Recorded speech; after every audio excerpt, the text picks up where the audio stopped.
I think a lot of people, when they approach the Gnostic tradition of Saman Vior, become particularly inspired by the beauty of his experiences. He really conveys a lot through his own personal anecdotes, which I know for a number of people may not be scientifically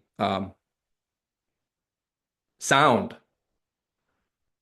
But the methods that he taught and the particular practices he gave are meant to be performed individually, and that these types of experiences and insights are something that are universal, but also something that we can verify for ourselves.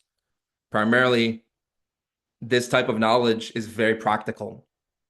And while, in a sense, we cannot measure with material scientific tools some of the things that he is talking about, which obviously have to do with more spiritual phenomena, in reality, they're very profound when experienced. And so he talks a lot in his book, The Perfect Matrimony, many techniques for achieving this type of development. And so, what we'll do today in this lecture specifically is discuss not only some of the experiences he provided as a type of signpost for our own work, but also some practical tools by which we can enter and experience what he called and what many esoteric writers have called the path of initiation. We see here Dante Alighieri depicted here holding a book of knowledge.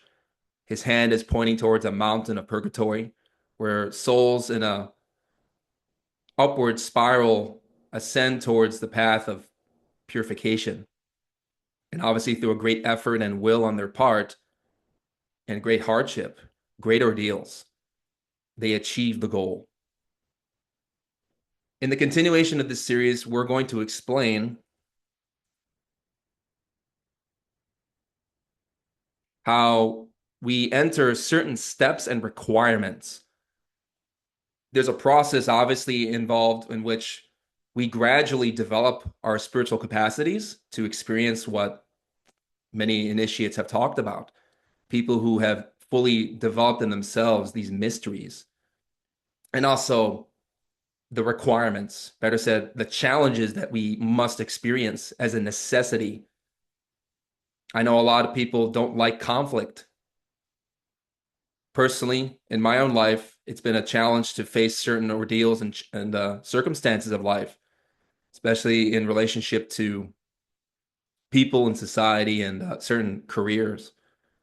But the reality is that these types of challenges are precisely what help us to grow, not only in a material economic sense, but spiritually.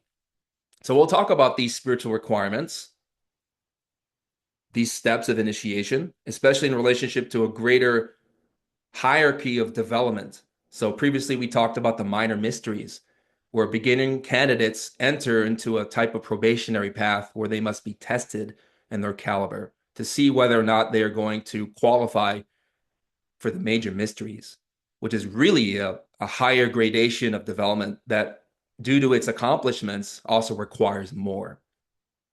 We'll also explain how to enter an experience to realize what is known as mastery. And this is a term that a lot of people throw around, especially in pop psychology and new age circles. But we'll talk about what mastery is in the Gnostic tradition of Saman Vior, but also how it is defined practically in life.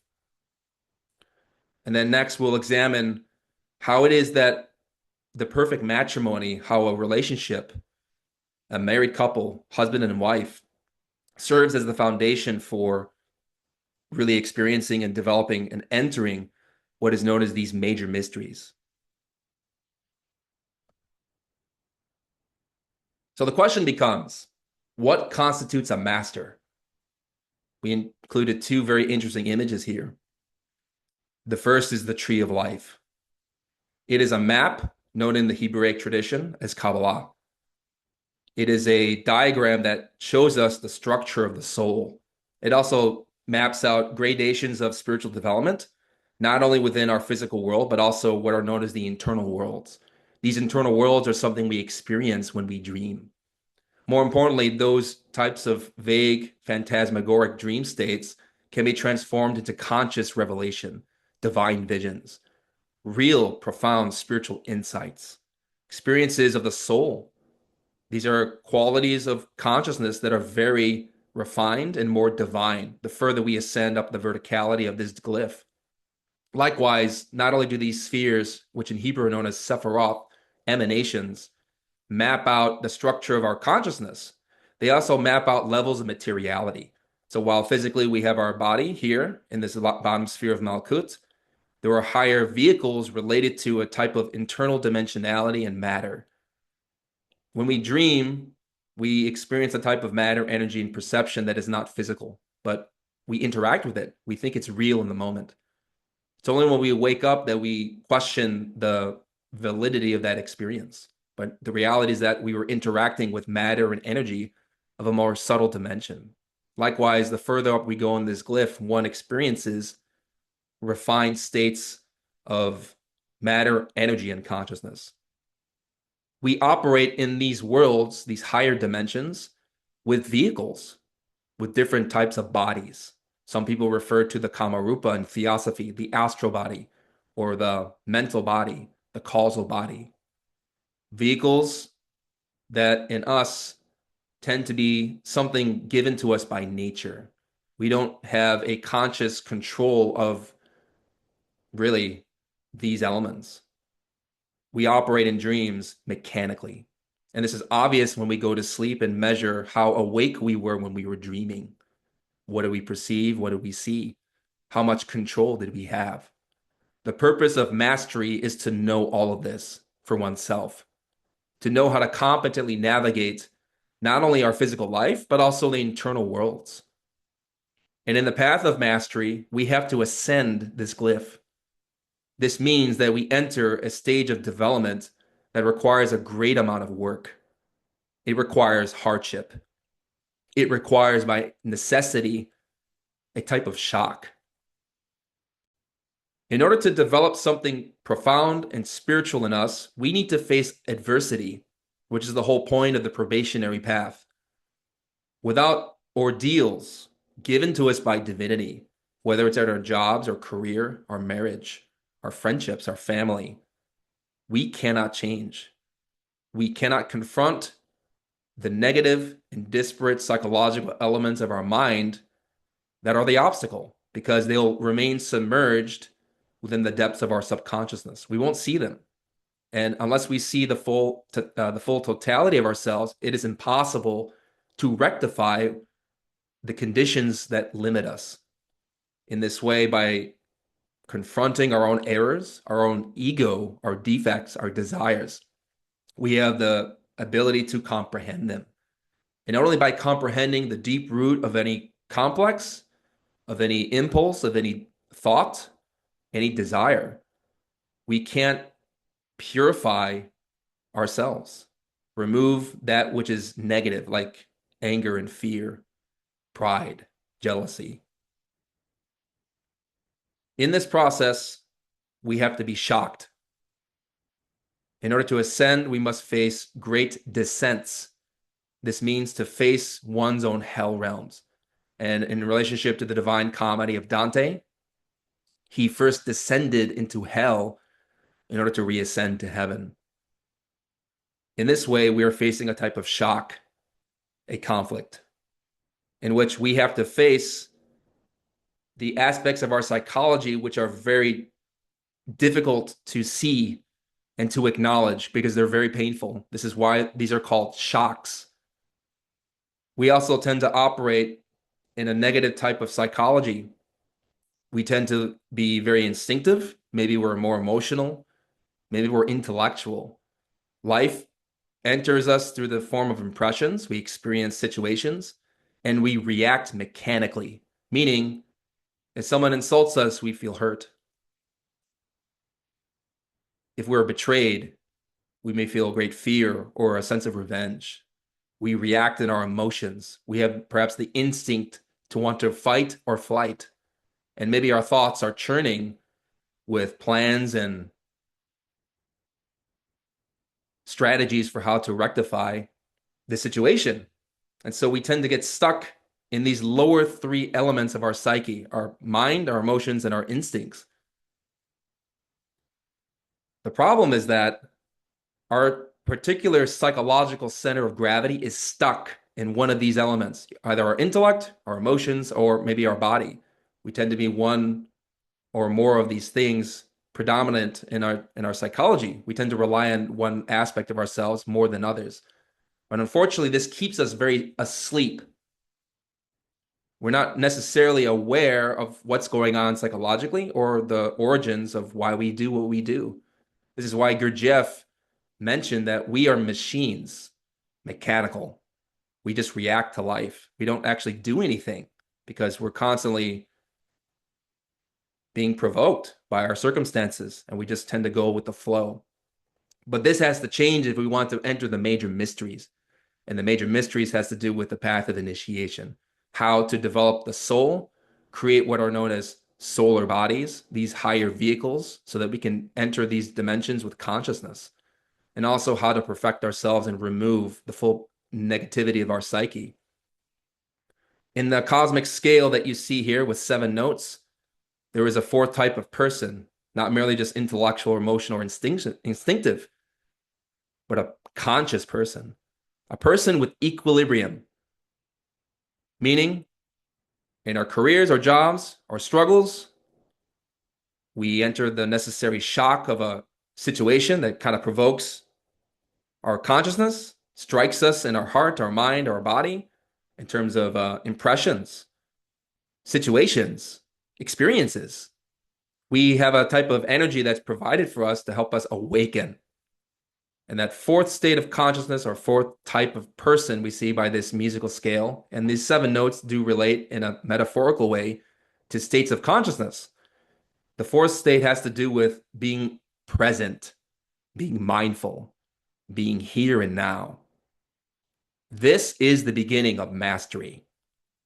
Without facing life in its brutal rawness and totality and transforming our reactions, whether they're intellectual, emotional, or instinctive, motor, related to our sexual center, our sexual impulses, we can't change. Psychological equilibrium is the state that initiates the major mysteries. If we want to create what some religions have called soul, spiritual development, higher bodies, vehicles that do not belong to nature but belong to divinity, we have to be shocked. It doesn't mean that we go look for trouble. It means that we face whatever hardships divinity gives us and we transform our mind. In this way, we can enter higher musical notes or gradations of spiritual development, states of consciousness. This relates to what are known as higher bodies. Gurdjieff called them the Kesdjen bodies in his Beelzebub's Tales to his grandson. These are known as the solar vehicles, the wedding garment of the soul. Libas al-Taqwa in the Quran, the garments of reverence. The armor of Vulcan by which the great gods have prepared the Greek heroes for great battles, like Achilles or Aeneas. That armor signifies and symbolizes bodies that do not belong to a type of mechanical development. These are not something that one inherits. They're something that one creates. We create these bodies in a marriage. In a marriage between a husband and a wife who is born together or joined together through conscious love and sacrifice for humanity, can, by conserving that most potent force of nature, the sexual force, and by transforming it in their marriage, they can learn to use the force that can create a child in order to create the soul. In this way, that energy, instead of being directed outward, is directed inward with very strict ethical requirements. These forces do not operate consciously in a person because of attachment or fear, anger or pride, desire, any defect. These forces elevate within the human being when we face the necessary shocks of our daily life situations, when we transform them, and when we maintain the most profound ethical moral purity. We enter initiation through the qualities of our heart. In this way, we enter higher notes and higher states of development, which relate to creating what is known as a solar astral body, a solar mental body, a solar causal body. These bodies, operating with a type of divine force, connect us with the divine. In a way, these energies are what allow one to form a conduit within the psyche. As we are now, if divinity were to try to connect with us fully, we would evaporate. We would be electrified because that power is so profound. And so we need these vehicles to go up spiritually. In that process, what happens is that we raise what is known as the sacred fire of the Divine Mother. This is known as Kundalini in some traditions. Now, specifically, this force, as I said, is nothing mechanical. It is an entirely conscious potential that is latent within us, but can be activated through shocks, ordeals, and when we overcome them and work in a marriage. Unlike contemporary, some New Age perspectives believe that this Kundalini force is something that awakens in the base of the spine and rises immediately to the head. In terms of a mechanical development, something spontaneous. It's something that's very gradual. It's a slow process. One measured by ethics, one measured by development in the heart. There are 7 serpents of fire. We call them Kundalini forces, or the Kundalini has 7 levels. So there are layers to this. Levels, gradations in terms of development, and also requirements. It's good to talk about these lower vehicles that we see here present in the Kabbalah. There is a physical body, a vital body, an astral body, a mental body, a causal body.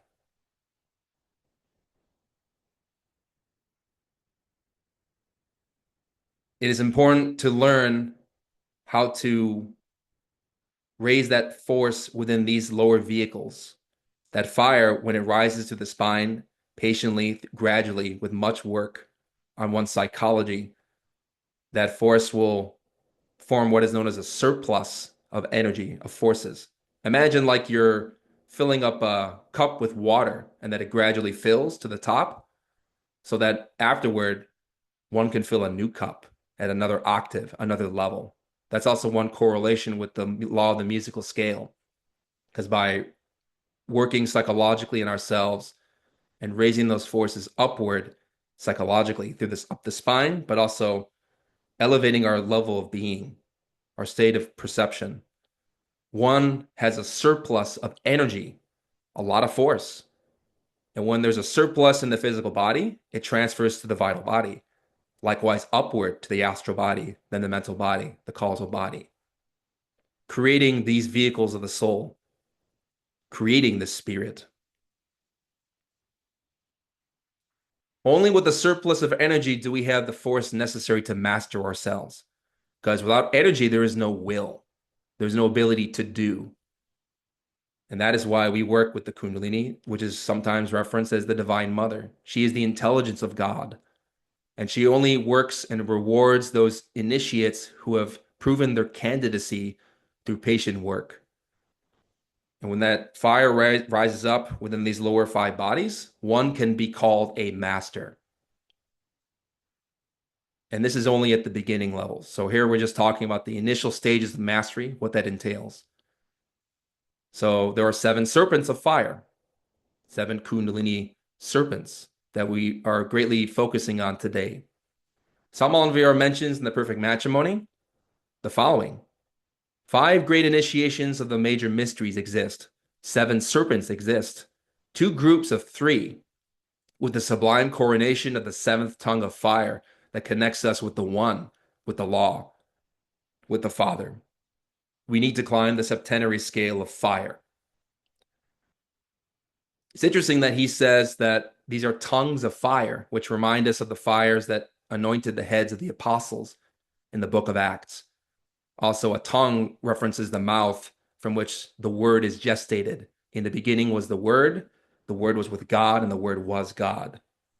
And if you've read the writings of Salman Vior, he explains that in perfect matrimony, one can pronounce sacred sounds, mantras, or forces that help to transform the creative fire of our sexual glands into light, into understanding, into that serpentine force which can elevate our spirituality. He also says here that there are two groups of three. So it's interesting that this does correlate with the musical scale. Doesn't mean that it's necessarily, perfectly mapped out in terms of the seven lower spheres of the tree of life and also the seven musical notes. Although there's a relationship there, like you see here with the lower three notes, do, re, mi, and then the second three, fa, sol, la, and then a final shock leading to si. In a sense, the musical scale is more psychological, and I wanted to include this in the context of this lecture because in order to work with the necessary forces responsibly, we need to learn to be responsible people, meaning when we save energy, we do not use it for negative means, not merely just for the intellect or emotions or body itself, but for the soul. So to master that lower quaternary, or said the lower vehicles of the tree of life, we need to develop the heart. Sometimes we refer to these lower five spheres as a lower quaternary, which seems contradictory, but the reality is that our physical body has a superior component, which is known as the vital depth. Yesod in Hebrew, the vital body. Our physical body would not have life without our vital depth, our vital forces. And then lastly, we have a solar astral body, solar mental body, solar causal body, vehicles that we must create.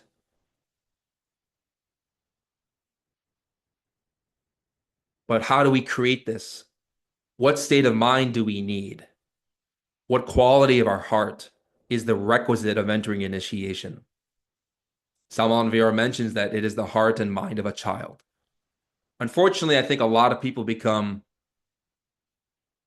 skeptical when they read this. They think that in order to be like a child, that means one has to be naive or gullible, someone who could be manipulated or fooled, taken advantage of. This is not the meaning. To have the mind and heart of a child in order to enter the spiritual path of initiation and to become a master of oneself requires that we have a state of alert novelty. We're willing to look where an adult does not. Someone, the latter being jaded or perhaps disillusioned with life. Now, primarily, the innocence of a child is often referenced in the Gospels, such as the sayings of Jesus in the New Testament. You must become like a little child to enter the kingdom of heaven. What he means is that we need purity, the purity of a child, the innocence of an infant. Someone who's able to look at all the filth of humanity and also our own inner psychological dirt and to face it and to not run away. To see it for what it is, our own errors, and to have the patience and spontaneous love, the inspiration, the joy that we see in children, the playfulness of the spirit, to be able to confront all of this in oneself. Because in truth, we do not tend to see ourselves as we really are. A child can see everything with a great alertness and novelty. We tend to be jaded, conditioned by our own thoughts, feelings, desires, habits, preconceptions, biases, fears. Whatever complex defines our personality in life, we tend to be very conditioned by that. We don't tend to see what is new. And it is this state of newness that allows us to master ourselves. To be a master of oneself means to learn to see ourselves as we really are, and to learn to develop the skills that we feel that we don't have, or that we may think we have, but we don't. You see, a child who is inquisitive and eager and youthful will seek to learn from their parent. And now, in this case, that state of seeking and aspiration is what can help us to learn the skills that we really need. Salman Vyar mentions in the Major Mysteries the following: we need to have the mind of a child in order to enter into the major mysteries. We need to be like children in our minds and hearts. We need to be perfect as our Father who is in heaven is perfect. The great mysteries are not achievable through vain intellectualisms. The major mysteries are achievable with the heart of a child. So when he talks about major mysteries, he's talking about these initiations themselves. A major mystery relates to each of these spheres on the tree of life. So these 5 major mysteries we've been talking about relate to the physical body, the vital body, the astral body, the mental body, the causal body. We also learn to psychologically integrate these levels when we are learning to see ourselves for who we are and not running away from the ugliness of perhaps our intellect, our emotions, or impulses, our desires. These lower spheres relate to what are known as the 3 brains within Gurdjieff's literature, but also Salman Vyar: the intellect, the emotions, and our motor instinctive sexuality. These brains have to do with how we process life, not only physically, but psychologically, with our intelligence. We master ourselves when we understand the functionalism of our intellect, our emotions, and body, and we are learning to manage energy wisely, not channeling that force through pride or anger or fear, but through innocence, spontaneity, joy, insight, intuition, alertness, awareness, concentration, meditation. Now, while I mentioned some physical components to our reality with this, it's also good to relate to some of the spiritual phenomena that correlate with this path.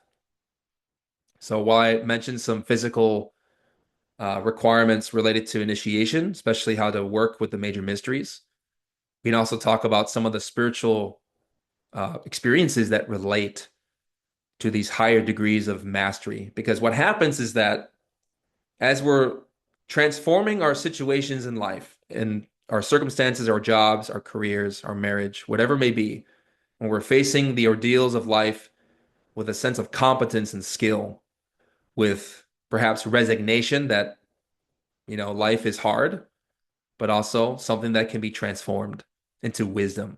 We can then learn to integrate our psychology, but also learn to integrate with the spirit, integrate with the divine.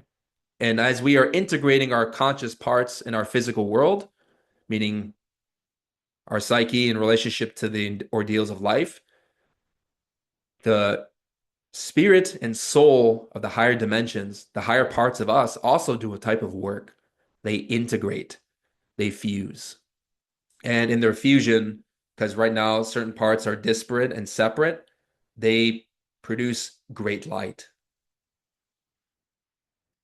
If we raise the fire of Kundalini up the spine of the physical body, when that fire rises up all the 33 vertebrae of our spinal column through many patient ordeals and challenges, with a lot of meditation and work on our psychological states, what happens is that what is known as the spirit, our innermost God, our being, fuses with a divine soul, integrates with that divine part of our consciousness, which does not mix with impurity.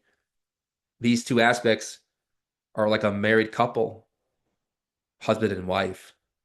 And different religions have depicted this aspect of ourselves in different ways.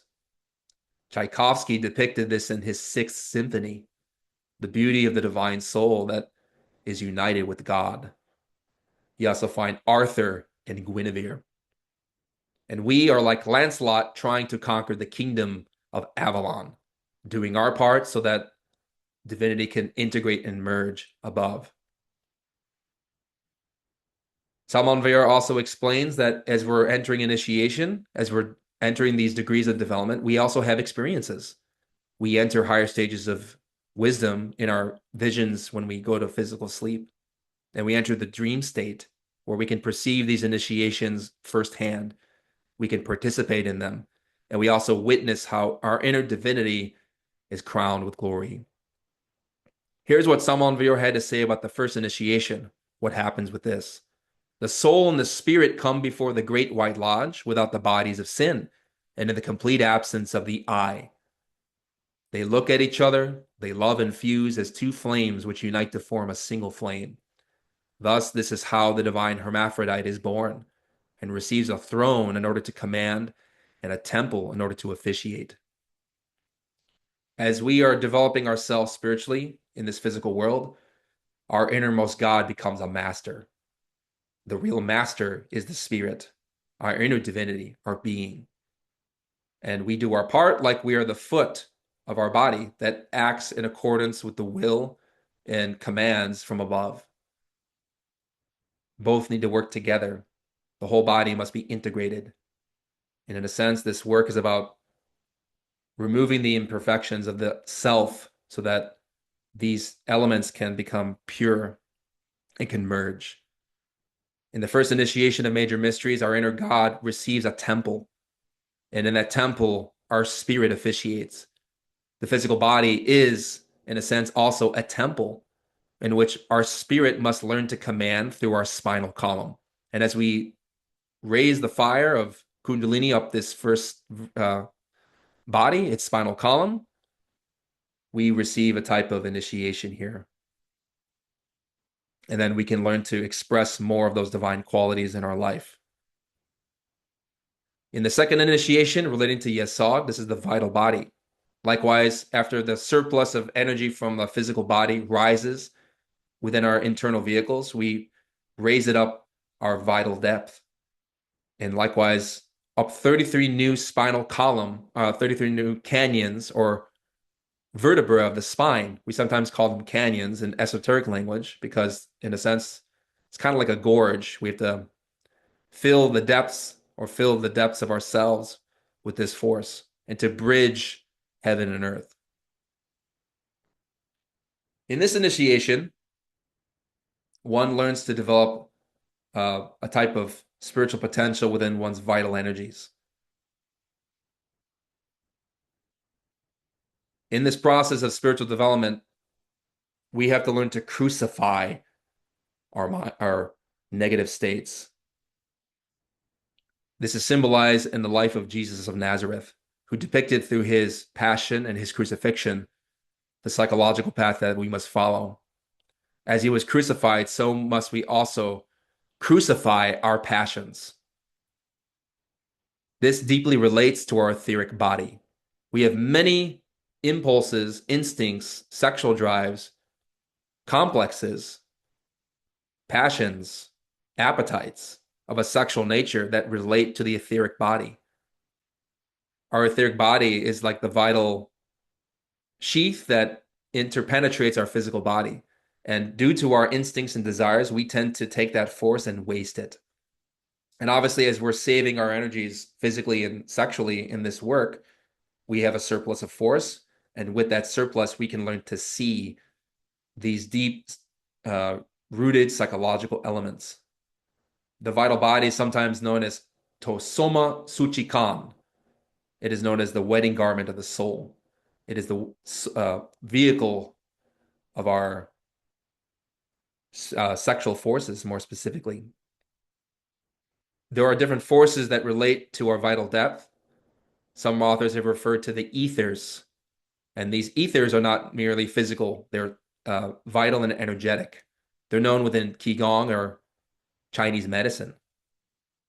And these two, really there's a duality to the vital body. There are four ethers, two superior, two inferior. This is referenced in the book of Genesis as the division of the waters from the waters, above and below. This is relating to the second day of Genesis, which also correlates with these levels of initiation symbolically. There are superior ethers and there are inferior ethers. And these superior ethers develop our ability to go profoundly within ourselves. The lower ethers obviously relate to more physical functions like our biochemistry, our metabolism, our appetites, our physical health. But the superior ethers relate to our perception and memory, our ability to understand and perceive the higher worlds. And so these ethers separate, the superior ones go above and are integrated with our spirit. So that as we're giving this force up to divinity, we are learning to give divinity more power. And it might seem sacrilegious to say this, but we are necessary in this work. We are part of divinity, and divinity needs us, which is why there's a path of initiation itself. So in this second initiation, there's a particular experience that anyone in the path experiences related to the crucifixion of the innermost, symbolized by Jesus. In this way, we create what's known as a body of gold. And this is not physical gold, obviously, in relation to alchemy, but spiritual gold, virtue, potential, realization. Here's what Samanvir had to say about this. The innermost, together with his ethereal body, is crucified within the temple. That is to say, the innermost clothes himself with the ethereal body for the crucifixion. This is how the ethereal body is Christified. Tolsoma Suchikon, the wedding garment of the soul, the body of gold, is born in the second initiation. This vehicle is formed with the two superior ethers. The ethereal body has 4 ethers, 2 superior and 2 inferior. Thus, with the wedding garment of the soul, we can enter all the regions of the kingdom. So this is a very useful tool. With the vital body, the wedding garment, we can learn to navigate the higher worlds. And this is a form of initiation because one has made a major step. There's a greater ability to enter at will these superior dimensions with competence and skill. This path of Christification is like becoming like Christ and working with the Christic force that we've been explaining in other courses. But there is more. The third initiation relating to what is known as the astral body. In this level of development, one has to conquer a lot of negative emotion. We tend to be very afflicted by anger or pride, fear, psychological elements which are very heavy in the emotional center. The third initiation works to really develop a type of fortitude in the heart, a conscious quality of managing emotions, which requires great reservation and patience. This relates to the third sphere of the tree of life, glory, or hod in Hebrew. This is the third serpent of fire. Now, unlike the first 2 serpents, this serpent not only rises up from the base of the spine to the head, but then goes to the heart, which is very significant. The first 2 only go to the head, but here the fire enters the heart. Symbolically, in the astral dimension, one experiences the passion of Christ. One lives that passion directly as Jesus did. And one is given a symbolic form of a Christ child, the Christ astral, a vehicle that is relating to the solar forces of divinity, and the solar forces, that energy made up of divine force. And that force is symbolized by the Christ child. One receives this child within the temples of great mysteries with this initiation. But more importantly, one has to first face the ordeals of Christ's betrayal, especially in his crucifixion.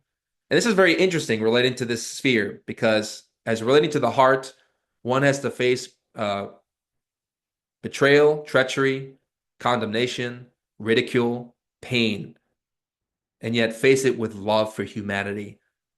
This, or better said, this initiation is tightly related to ordeals of the heart, great crises of the heart, in which one has to crucify their negative emotions, to die to those negative emotions, and to be born as a soul.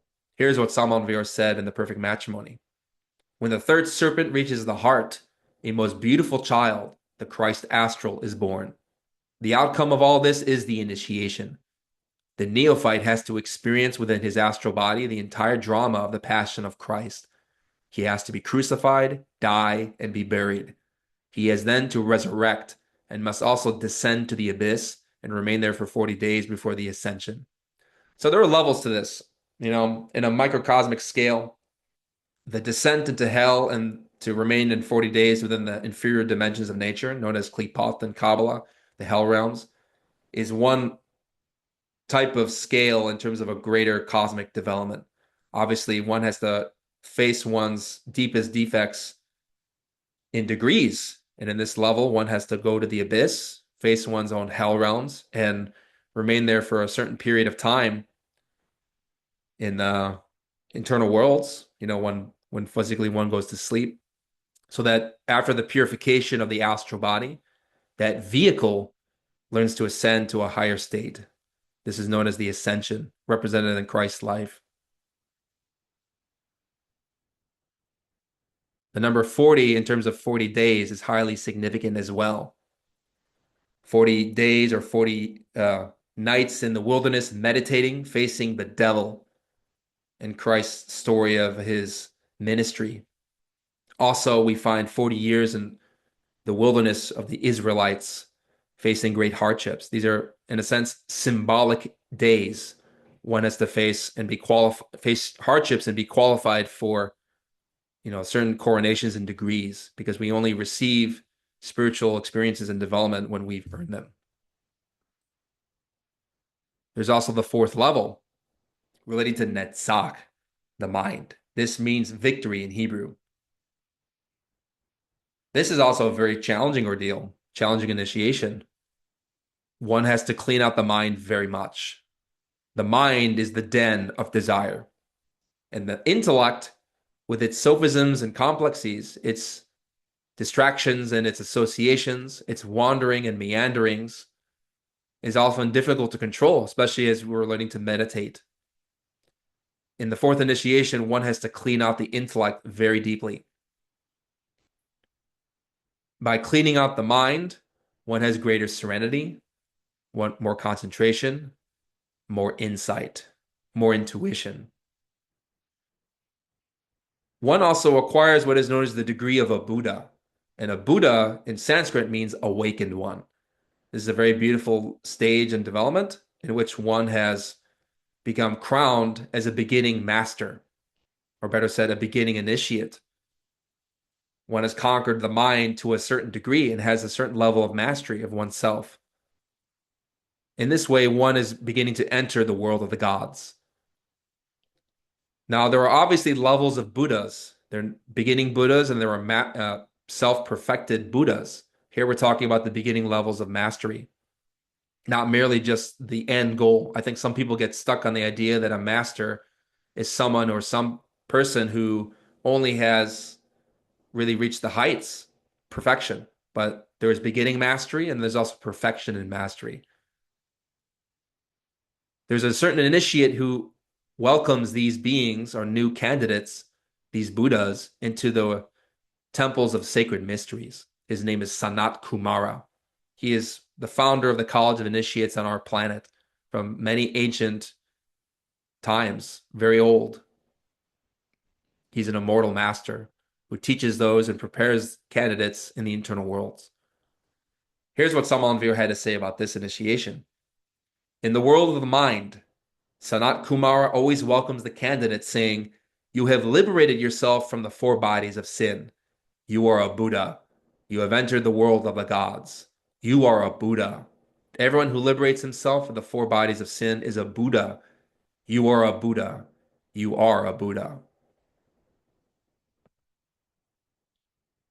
Obviously, this festival is very divine and sacred, very grandiose.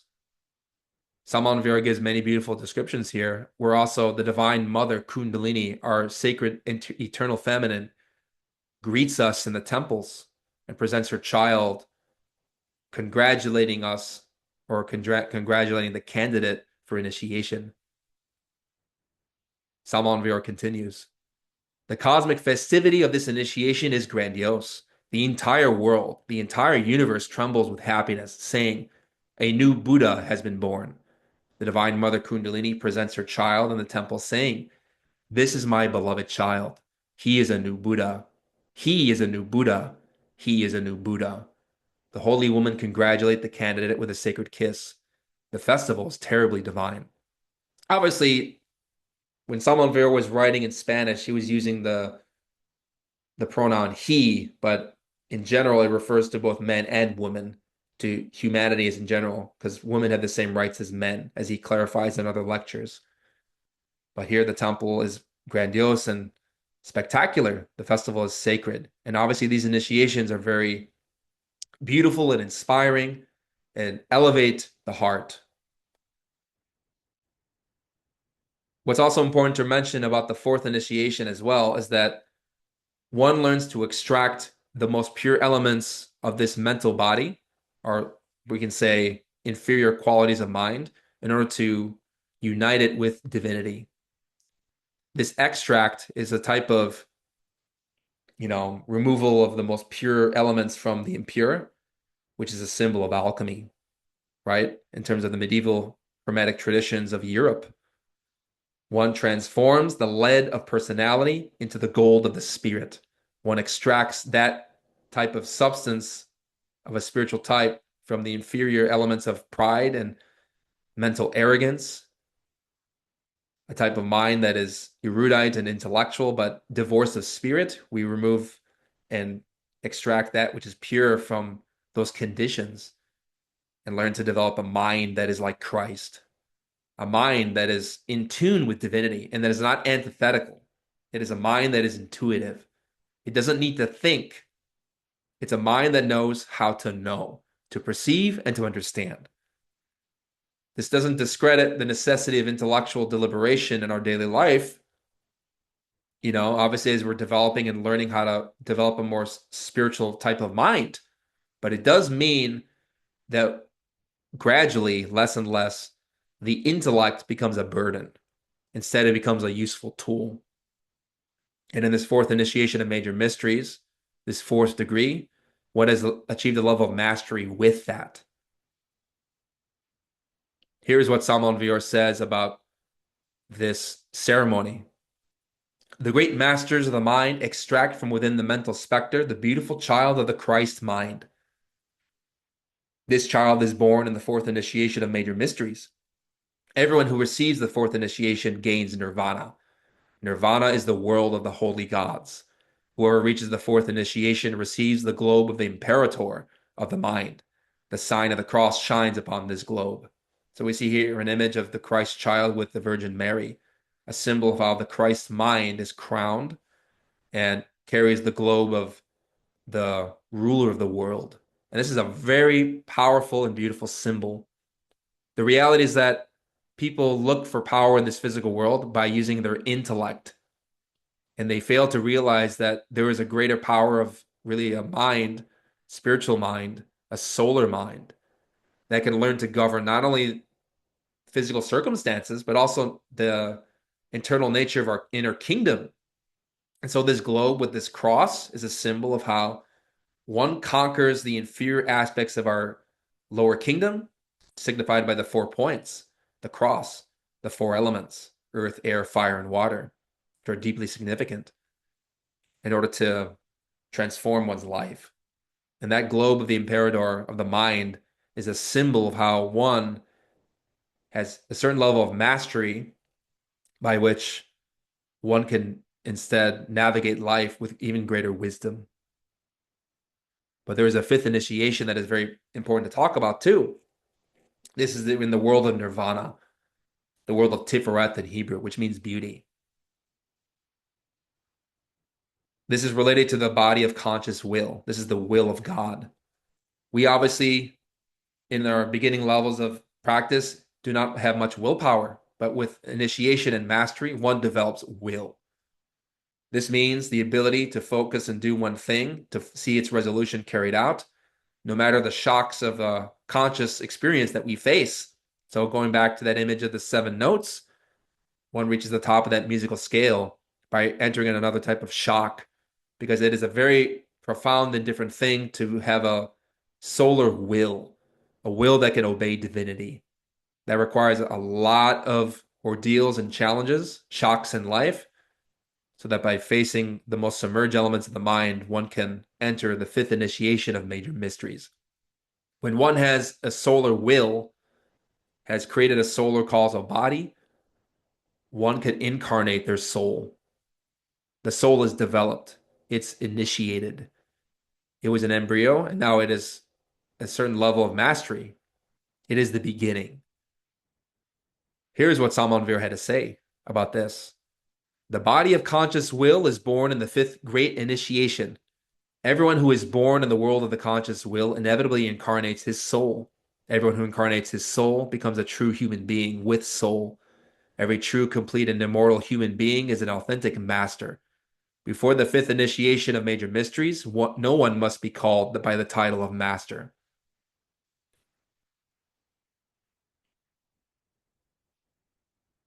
In a sense, the real master is our inner being, our spirit, our inner God. But obviously, mastery is conferred in a beginning level to the soul that is developing. It's better that we give credence and respect to divinity. It is divinity that is really the master of oneself, the one who is organizing this whole work, who is inspiring the soul to be able to change, to become a true human being. This level of an initiate is someone who has soul. This is a person who is not easily influenced or driven by desires, impulses, contradiction, outward influences, forces, situations that in most beginners produces a lot of chaos psychologically. This is someone who knows how to respond to life in its full depth and totality without a type of perhaps reservation or hesitancy. These are beings initially documented or symbolized by the life of Christ and many other masters like Buddha, who really had a lot of self-possession in the face of great situations, great ordeals. That is someone who is a real human being, whose soul or theosophical manas is united with whom, the spirit in Sanskrit. This is a person who is integrated psychologically, and therefore their actions emanate great beauty. Now, it's important to emphasize that it's often very difficult to recognize a real master because we are so conditioned by our own illusions that we have many false ideas about what this state is. But as we're learning to awaken our consciousness and shock ourselves psychologically by facing the hardships of life consciously and learning to change what must be changed, we learn to come into contact with beings of this nature. But more importantly, we want to aspire to this ourselves, to develop this level of spirituality or being practically in us. Here we see Christ praying in the Garden of Gethsemane. In the will of Christ is precisely the fifth initiation of major mysteries, to have the willpower united with the divine, to obey the impulses of our spirit. Unfortunately, in us as beginners, we tend not to know the difference between our desires and our real will because we haven't discerned intuitively the origin and sense of where our impulses or desires come from. We tend to just respond or react to life in terms of our state of being. But a person who has developed will, the will of the Father, is someone who can obey the insights they receive from their inner divinity without hesitating. I mean, it could be difficult at times, but they still do it, as symbolized by Christ in his passion, as he prayed in the Garden of Gethsemane, not my will, but thine be done. As Salman Vir stated, in the fifth initiation, we learn to do the will of the Father. We must learn to obey the Father. This is the law. This is the ability to act out the insights given to us from divinity. But obviously, in our level, we tend to be very confused. We don't have that clarity. We don't know the right action in certain circumstances. But the whole point of the major mysteries is to know that and to develop it and to make the will of divinity the law. When we're told by divinity what we must do, even if it's difficult, we do it because it is the right thing, even though it might create a lot of conflict in our life. But obviously, knowing the difference requires a lot of meditation and discrimination, discernment. Now, also, it's important to emphasize that in the fifth initiation of major mysteries, one has a choice. One has become a master of the beginning levels, but one must also decide what further development one will take. There are two paths as mapped out and symbolized, you could say, in the Mona Lisa by Da Vinci, who not only was a master of physical art, but was a master of major mysteries. In fact, many initiates of art were masters of major mysteries. Beethoven, Wagner, Chopin, Liszt, Berlioz, Bach, Michelangelo, many great skilled artisans and people who mastered a physical craft, a skill, an art form, a philosophy, have really developed themselves spiritually, and therefore their physical life reflects that. And so in the Mona Lisa, we see two paths. She is a symbol of our divine mother, our divine feminine, who awaits us in terms of what we will do. If we've entered the initial degrees of mastery, we begin the major mysteries. We've reached the fifth degree. We now have to decide if we are going to stay in that level of nirvana, that type of bliss and development, or to renounce it in order to descend back to the physical world, in order to help humanity. There are two paths. One can remain in heaven or renounce it and return to the earth, the physical world, in order to sacrifice oneself. In reality, this latter path is represented by the birth of Christ. In the manger, a Christ child is born. And it is a symbol of how Christ enters the soul, which is still filled with many defects, many animals, in order to begin a very difficult and challenging work. He enters the soul, that aspect of Christ in ourselves, the divine, enters the soul, who is now working to fully eliminate their imperfections and enter what is known as the straight path. They seek to enter higher degrees of development, but that requires first renouncing power, heaven, abilities, peace, security, in order to face all of one's past errors and defects, one's debts to the world consciously. This is known as the path of renunciation, the path of the bodhisattva, somebody who incarnates Christ. But only by sacrificing oneself can one gain that right. This is known as the Venustic initiation. And this Venustic initiation has to do with when a master chooses to renounce heaven and to incarnate Christ. But that requires love, symbolized by Venus, love of humanity. So much love that one is willing to sacrifice their last drop of blood for others. And that's a very noble aspiration, but also very rare. Many do not take that path. Instead, what many do is stay in nirvana and enter a spiral gradation of development, remaining in heaven and renouncing the world and choosing not to help those who are suffering below in this valley of tears. Here is what Salman Vero had to say. In the fifth initiation, we must decide between two paths, which one to take to continue on, either to remain in nirvana, enjoying the infinite bliss of the boundless sacred space, sharing with the ineffable gods, or rather to renounce that immense bliss of nirvana and remain living in this valley of tears in order to help the poor suffering humanity. Renunciation, the long path of woe, and bitterness is different. Whosoever renounces nirvana in order to live to benefit mankind later attains the Venustic initiation. This after nirvana is gained and lost from boundless pity and compassion for humanity. That is real love, to give up comfort and ease to face the slings and arrows of outrageous fortune, but to take arms against the sea of troubles and by opposing end them. And in this way, there are two paths. That is the beginning stages of mastery. Obviously, we'll go into more depth into other degrees of development, but these are just some initial explanations about certain experiences one may have in this certain work that Salman Vero described, but also some psychological requisites. There are two books you should study if you want to know more about this topic: The Major Mysteries, as well as The Perfect Matrimony by Salman Vero. At this point, I invite you to ask questions. We have a question. Going back to the analogy of the water in the cup, such as filling it through the spine, will this water in the cup reduce every time one climaxes in intimacy? So yes, Salman VR mentions many times in his writings that when we conserve the sexual force and raise it up the spine, and gradually through our works of meditation by eliminating certain defects, that fire graduates vertebra by vertebra. Obviously, when a person has a climax or loses their sexual force, that energy descends in the vertebra of the spine in accordance with the magnitude of the fault.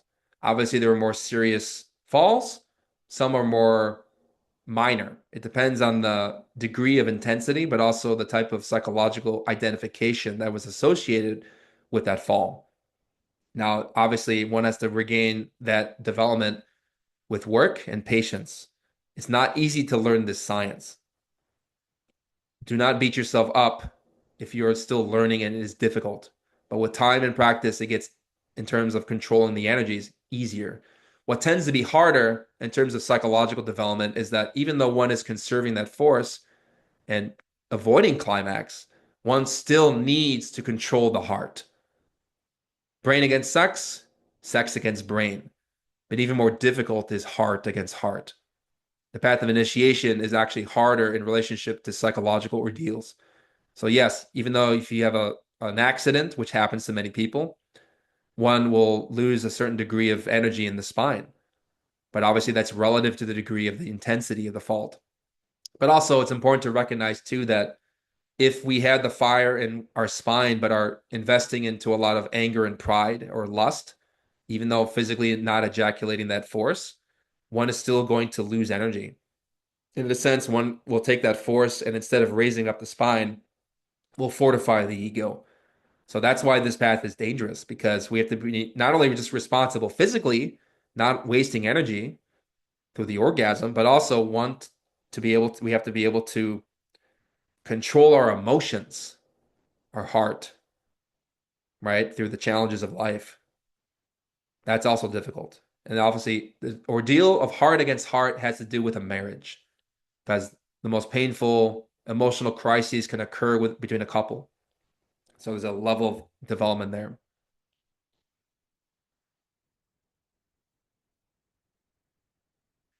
We have a question. What happens if you keep failing ordeals? Do you run out of chances? We will keep repeating the same ordeals until we change. Obviously, if we're sincere and we really want to change, that divinity will give us the ordeals as many times as it takes until we learn to do it. Obviously, we run out of chances when we give up, not divinity. If a person decides to not practice anymore, then obviously they've resigned themselves. But we could say that we don't run out of chances if we're determined and if we keep trying. Divinity is compassionate and will give us the situations that we need to grow. But we have to be willing to work to face the shocks of our situations consciously, the ordeals of life, which shock our awareness, and to learn to face those certain defects which are keeping us trapped. Otherwise, we're just going to repeat. Also, does having an arched physical spine, not straight, affect the initiations or spiritual development? No. Obviously, the physical body has a correlation to our internal bodies.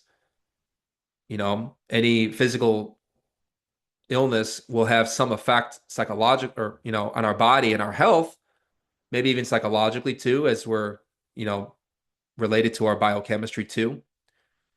But we have to remember that this Kundalini force is not merely physical, it's a spiritual force. And therefore, if you have a physical ailment with your spine, there may be some effect there, but we have to remember that initiation is granted through the powers of the heart, right? Initiation is gained through qualifications of the heart, our moral and ethical caliber. So it's not a hindrance. Lastly, if you renounce nirvana and are reborn on earth, do you remember who you are as a master? Well, yeah, I mean, mastery means someone has a level of consciousness that they can remember where they came from or where they're going, and they can choose where to be when they want. So there are many masters like that. There's the Dalai Lama, for example. He already reached the fifth initiation of major mysteries before he was physically born. This explains why he reached mastery even without being physically married. So he developed that before and consciously chose to be here to help humanity. We have a question. How do you know if you have the right partner? Ha, it's a tough one. I recommend you read and meditate on the first chapter of The Perfect Matrimony. I believe it's called Love. Very beautiful. He explains very clearly how to know. I don't have it memorized verbatim, but it's a very beautiful excerpt from the whole book where he talks about what is required of us to really evaluate and know who the right partner is for us. Obviously, it's not something that you can just judge on a whim or by mere sexual attraction, but by multiple levels of analysis and compatibility. It's not enough to have chemistry. People can have chemistry but be totally unfit for each other. Instead, there needs to be seven levels of affinity, not merely just physically or chemically with attraction, but emotionally, mentally, and even with will. Consciously, the soul must be in affinity, but also even the inner divinities of the couple should be in alignment with each other. This relates to the seven spheres of the tree of life, the seven degrees of initiation. So you know when you meditate on your own self in relationship to this person, are you willing to give even your last drop of blood for this individual, to die for them? I recommend you read that chapter. It's very profound. We'll provide it in the chat for you. We have a question. Is the story of Noah's Ark symbolic or related to the initiations? It is. Remember that Noah had three sons. That may escape me at the moment, but three children, three bodies. Solar astral, solar mental, solar causal. His ark, which is a boat, is what navigates the waters of sexuality. It is the great arcanum, the great law that unites us with the Father. It is a symbol of how we enter initiation. And when the floods of life come to devour the earth, when situations are terrible, when people are drowning around us, we rise. So that's the symbol of Noah, or I believe in Hebrew his name is Noach. Nun. It's hard to remember the spelling of his Hebrew name, but he has the Hebrew letter Nun in his name, the letter N. And that letter N relates to the sexual seed, the fish, the ovum or sperm. And the ark, the law, our development is managed by how we use that force spiritually.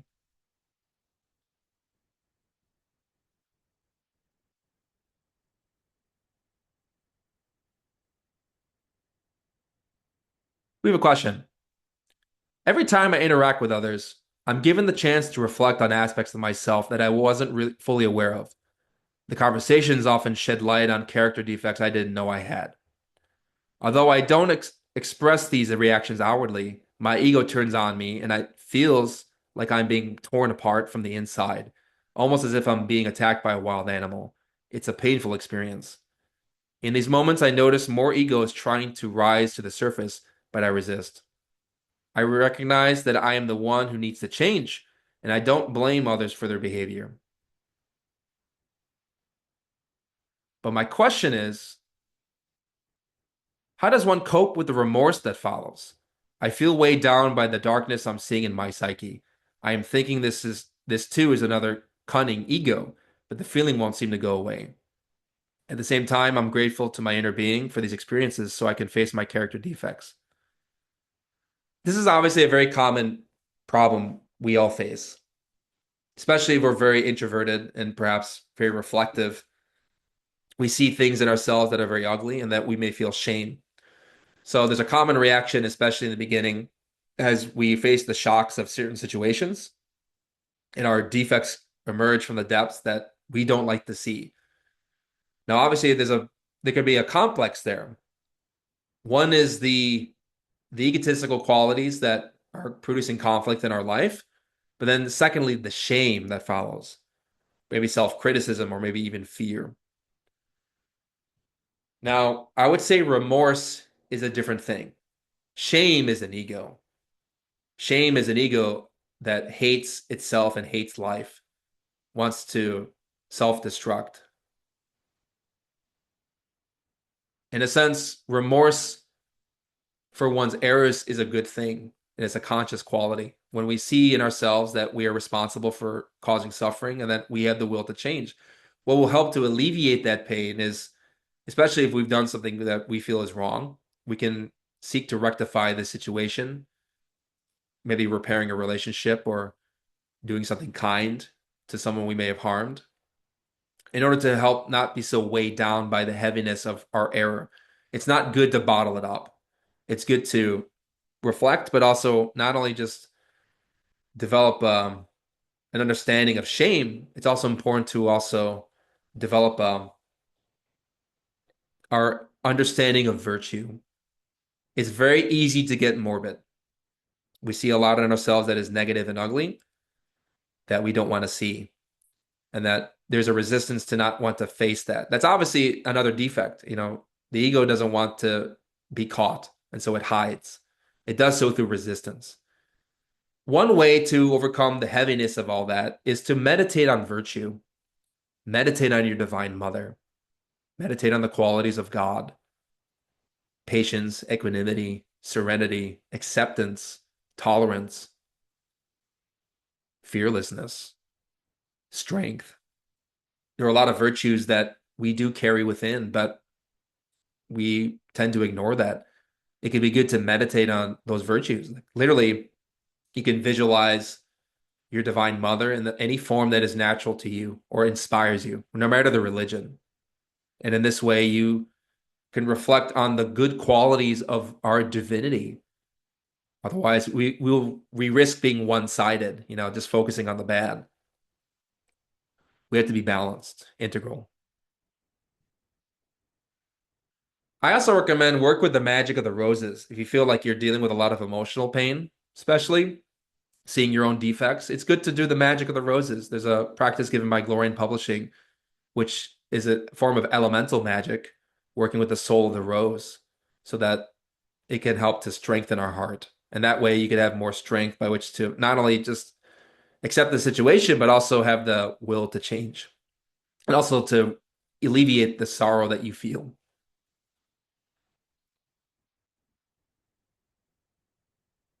We have a question. I feel like I have had times in which I have been perfectly in tune with my being. How is this different from the major mysteries?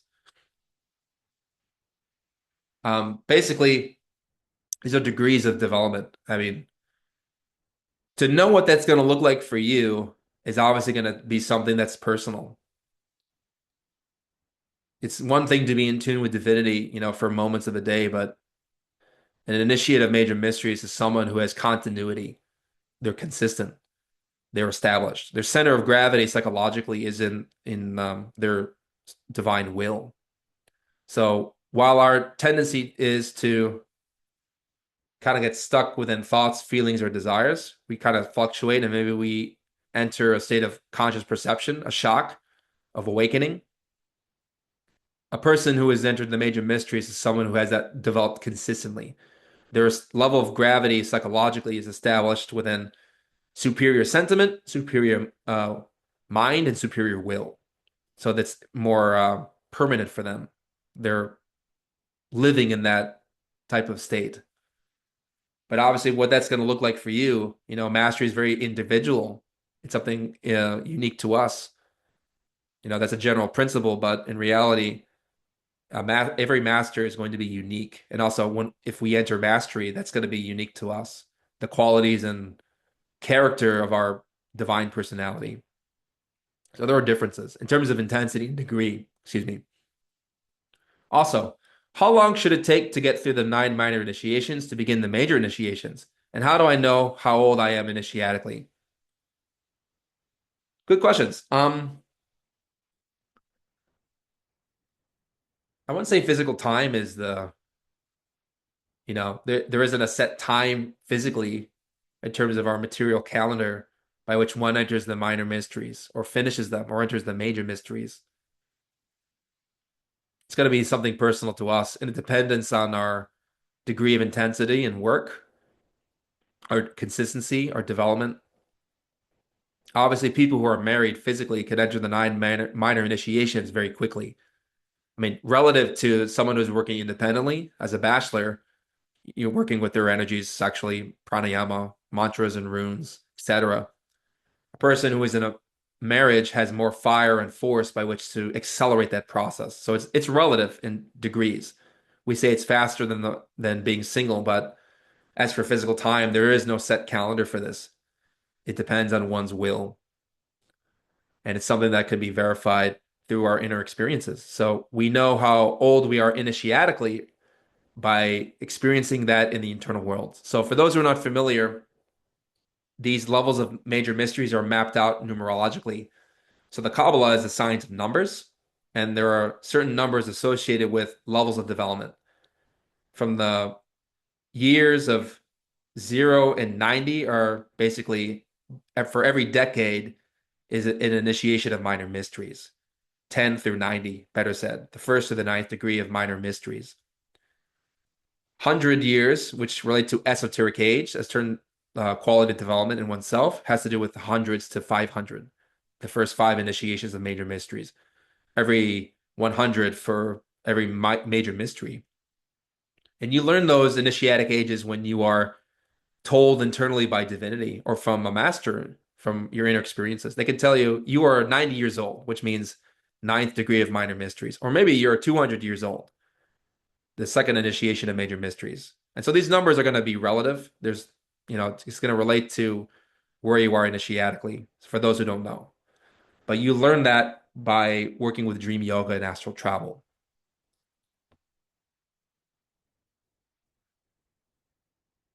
Okay, here's another question. At what point does even the desire for advancement on the path have to be transcended? Honestly, that's something that can last a long time. There are masters who still have pride. You look at the works of Homer, such as the Odyssey, where Odysseus is a great hero. He's a master of strategy and skill, and yet he has hubris. He's proud. Even his ambition for greater achievements and glory is something that has to be transcended. So even masters of major mysteries still have defects like that. So one fully eliminates that or transcends that completely after perfecting themselves in mastery. So their degrees. Okay. If there are no more questions, we'll conclude. So I know we kind of ran over, but appreciate the turnout.